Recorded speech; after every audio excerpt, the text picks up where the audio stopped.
Hi. I'm Natalie, I'm 27, I live in Chicago and I work as a financial analyst. Monday to Friday I crunch numbers. On weekends I try to uncrunch my brain by hanging out with friends, going out for brunch or binging true crime documentaries. But last week, I did something wild. I went 7 days without using my phone. No texting. No scrolling. No late-night Instagram deep dives. Nothing.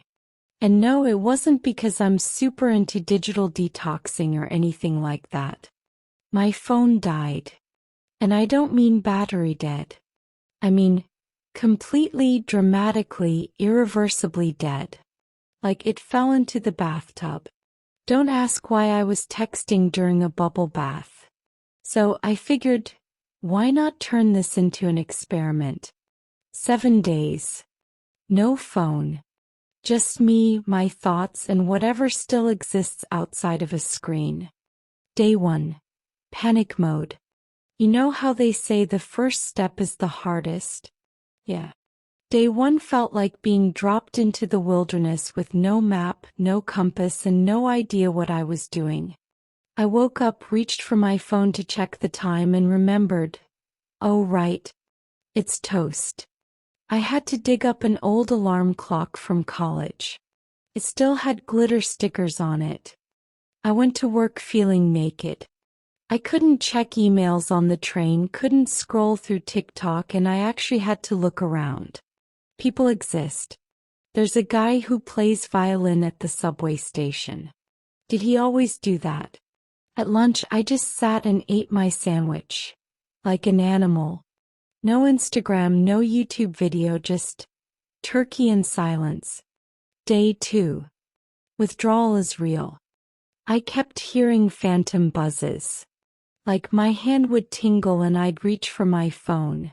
And then remember, it's not there. My brain was tricking me. At work, I realized how often I use my phone as a distraction. Waiting for a file to download? Normally I'd scroll. But now, I actually stared at the progress bar like it was a movie. After work, I went to a coffee shop to meet my friend Mia. We did not set a time beforehand. I just said, let's meet after work. What is this, 1997? Luckily she showed up. Eventually. I spent 20 minutes pretending to be fascinated by the muffin display. Day 3. Unintentional mindfulness. Something weird happened on day 3. I was walking to work and without my phone I noticed things. The trees were already changing color. A dog winked at me probably. And I wasn't bumping into people because I wasn't staring at a screen. Progress. I also finished a book I'd been reading for like 6 months. Turns out, when you're not distracted by reels and notifications, reading becomes way easier. Who knew? Day 4. The notebook incident. Without a notes app, I started carrying a tiny notebook. Very vintage of me. I wrote down random thoughts, to-do lists, grocery items, and accidentally left it at a cafe. I went back later to get it and the barista handed it to me like I was an old professor from the 1800s. But hey, it worked. I remembered things better because I wrote them down. My brain had to think. Scary. Day 5. Social life on hard mode. Okay, so here's the tricky part. Making plans. My friends had no way to contact me. So I had to call them from my work phone, yes, call like with voices and everything, and say, hey, I'll be at the usual spot Saturday. Just show up. Spoiler, half of them didn't. One friend thought I was ghosting her. Another said, you're brave but also a little insane. Fair. Also no GPS. I had to ask a stranger for directions.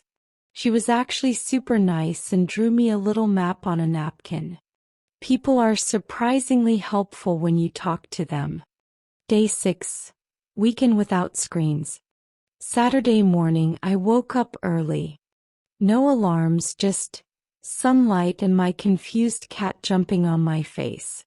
I made pancakes, went for a walk, and even had a full conversation with a neighbor I didn't know I had. Her name is Linda. She's 82, has 2 cats, and gave me cookies. I think I joined a book club. Later I went out with friends, and guess what? I wasn't glued to my phone all night. I actually listened to people. I remembered stories.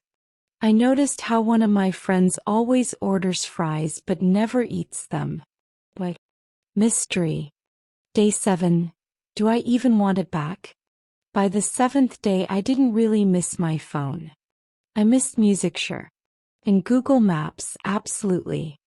But the mindless scrolling? Not so much. I felt calmer. More present. Less anxious. Of course, Monday morning I caved. I bought a new phone. I'm not ready to live off the grid forever. But now I keep it on Do Not Disturb more often. I take breaks. I look up when I walk. And I still carry my little notebook just in case. So yeah, 7 days without my phone didn't ruin my life. In fact, it might have saved a tiny piece of it. Would I do it again? Maybe. Do I recommend it? Totally. Just, maybe don't drop your phone in the bath like I did. Thanks for listening. See you next time unless I'm off the grid again. I hope you enjoyed this English story.